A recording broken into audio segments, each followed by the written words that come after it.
My name's Tom. Recently, I got married to someone very special to me, but it wasn't a smooth journey to get to this point.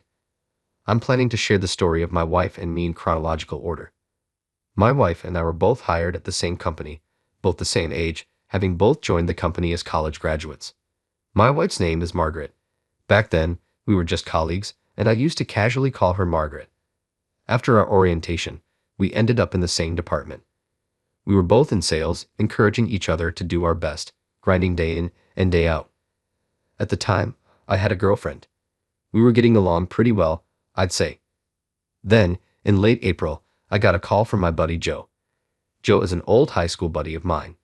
We went to different colleges, but would occasionally hang out, just the guys. I got a call from Joe saying, "I've got a couple of tickets for an amusement park. Want to bring our girlfriends?" I'd never been on a double date before, so it was a bit awkward, but it seemed like it could make a good memory. My girlfriend was also up for it, so we decided to go. On the day of our double date during the long weekend, we met up at the location. I got out of my car and shouted, "Hey Joe." Joe raised his hand. "Hey, long time no see." We both knew that we had girlfriends, but we'd never actually met them or even heard their names before. Feeling a bit jittery, we introduced our girls. "This is Margaret. Nice to meet I." The moment I saw the face of the girl stepping out of Joe's car, I said, "What? Margaret?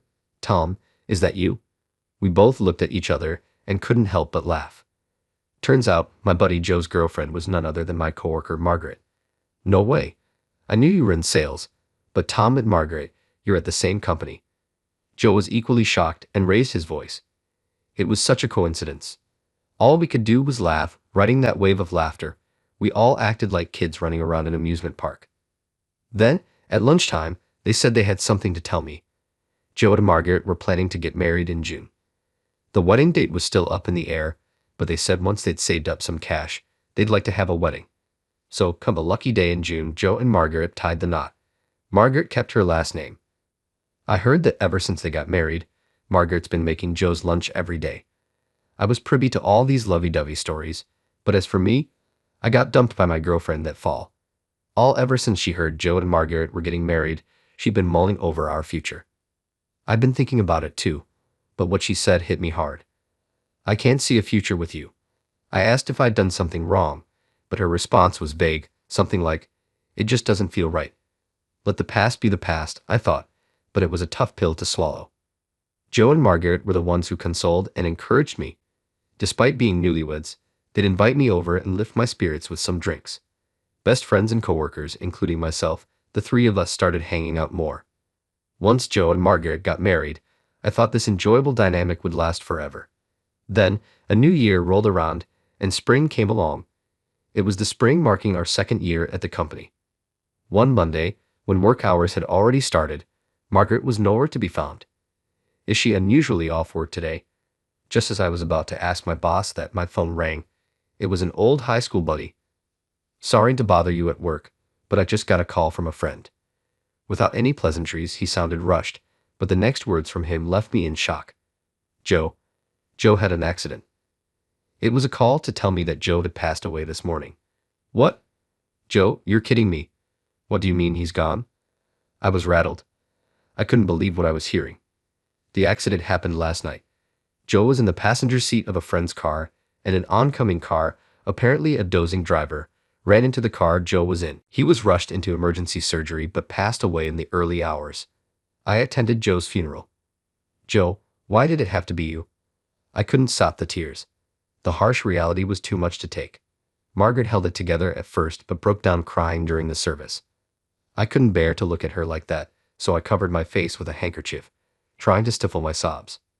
Afterwards, Margaret took a month off work. By the time she came back, she had lost a lot of weight. When she returned, she came to my desk. "Tom, thanks for all the emails. Sorry for worrying you." Margaret smiled, but I could tell she was still forcing it.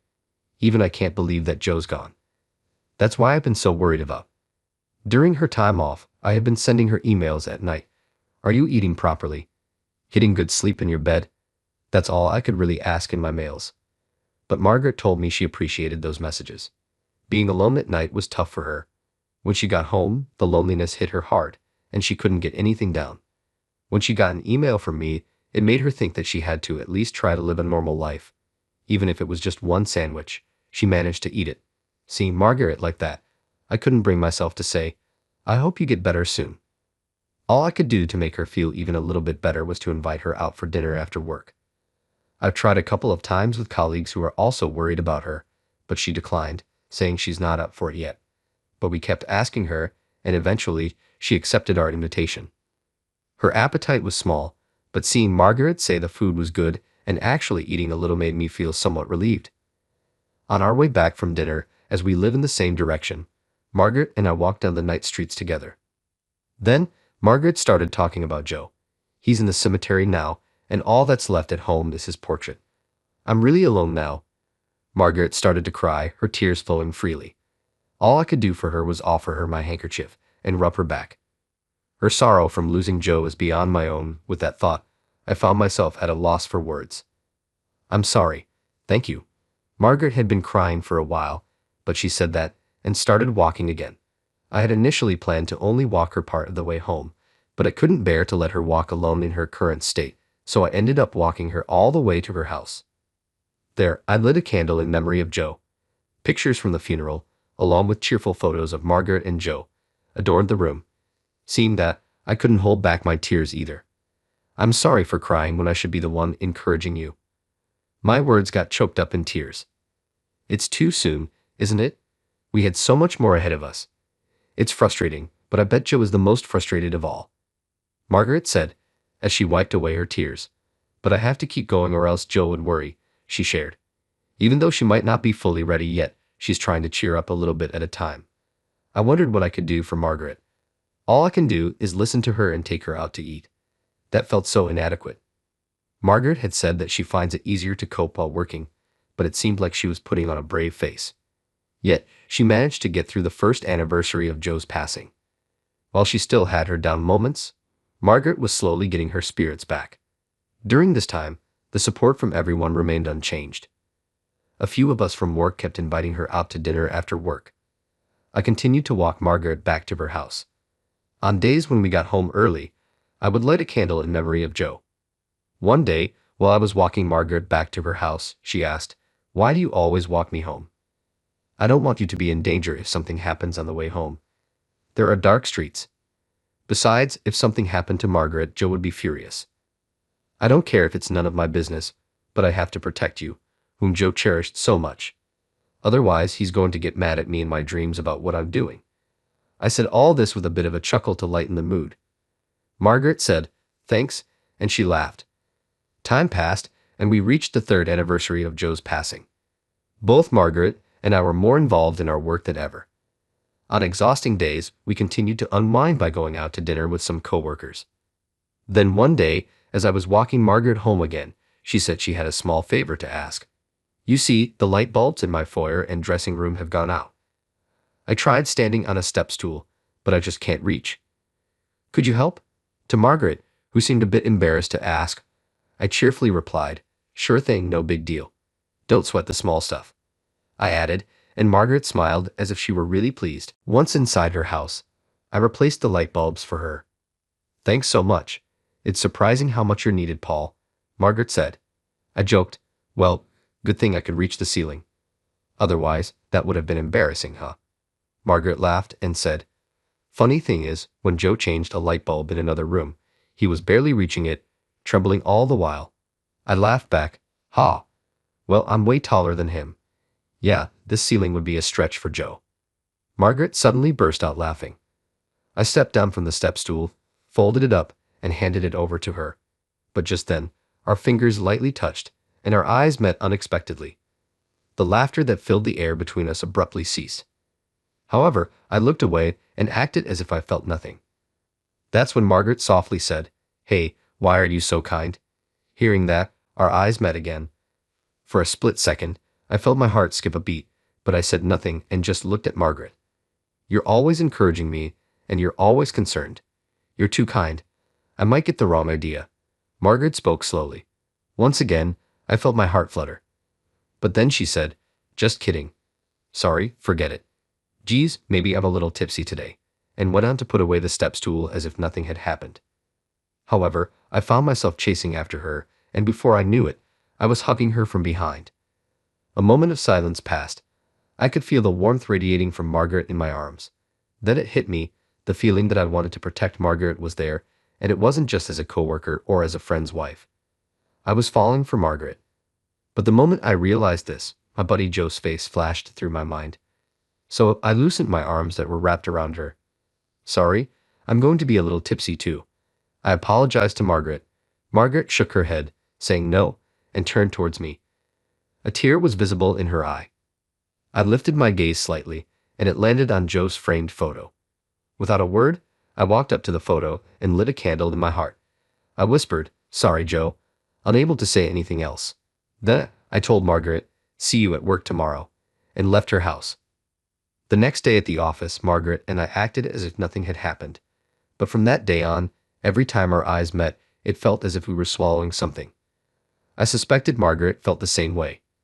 These days continued for a while, and then one day, while I was walking Margaret home after having dinner with coworkers, an unusual silence filled the air. The words we'd been holding back since that moment had been gradually growing stronger. I stopped walking. Margaret noticed and stopped too. Then, I finally told Margaret how I felt. "Is it so bad if it's me? I want to be by your side in any way possible." That was my true, sincere feeling. Margaret looked at me, and after a moment of silence, nodded yes. She had accepted my feelings. But it wasn't the end. On my day off that week, I went to a certain place. I stood in front of Joe's grave. This was important news. I wanted to say it here, where Joe was. "Joe, I've come to make a resolution. I'll make Margaret happy, and I'll take good care of her on your behalf too. So please accept that I'll be the one with her. I promise I'll protect her smile, no matter what." I said that, then bowed my head in front of Joe's grave. How long I closed my eyes and bowed, I can't say. Suddenly, I felt a gentle warm breeze blow by. I lifted my head and looked at Joe's grave, asking, "Do you forgive me?" I posed a question like that. Then, another warm breeze blew. It felt like Joe was answering me. That warm wind had a kindness to it that reminded me of how Joe used to speak. I said, "Thank you," and bowed my head deeply once more. "I promise I'll absolutely keep this vow." I swore that to Joe. As I left, I turned towards Joe's grave one last time and said, "Joe, I'll be back." With that, I walked away. A decade has passed since then. We had just recently observed the 13th anniversary of Joe's passing. Margaret and I have been together ever since, living in a committed relationship, much like a common-law marriage. On a day that came after that, Margaret suddenly said she had something important to discuss. It was on our way back from visiting Joe's grave to honor his memory. It had become our custom to pause and rest at a park before heading back home after these visits. That's when Margaret suddenly turned serious and started speaking. "Tom, it's been a while, and we just had Joe's 13th memorial service. So I've been thinking, it's about time. I know we shouldn't rush to conclusions, but we need to think about our own lives too. I'm sorry for everything up to this point. Thanks for being there for me," Margaret said, her hand trembling as she held out a marriage license. I hugged Margaret tightly. "Don't apologize. I'm the one who said any form of us is fine, right?" Margaret broke into tears, nodded yes, and forced a smile. "Hey, don't cry. If you do, I'll feel like I've broken a man-to-man promise." I cheerfully said that to prevent Margaret from crying any further. Margaret laughed and said, "What's this man-to-man promise you were talking about?" "Well, never mind that." I hugged Margaret again and looked up at the sky. "Joe, I promise to keep my word to you. I'm sure Joe is watching over us," happy to see Margaret smiling. And so we became a married couple. 2 years later, a new life was born into our family. A cute little girl who looks like Margaret. On the day our child was born, there was a meteor shower. It was a special day for other reasons too. Joe loved stargazing. Both Margaret and I knew that. So we couldn't help but think that he was sending his blessings for a safe childbirth and our happiness. The child was safely born, full of energy, and she has since filled our lives with her adorable laughter. To ensure that the family we're committed to protecting can always smile, and while cherishing our loved ones as they deserve, we plan to keep living life in our way.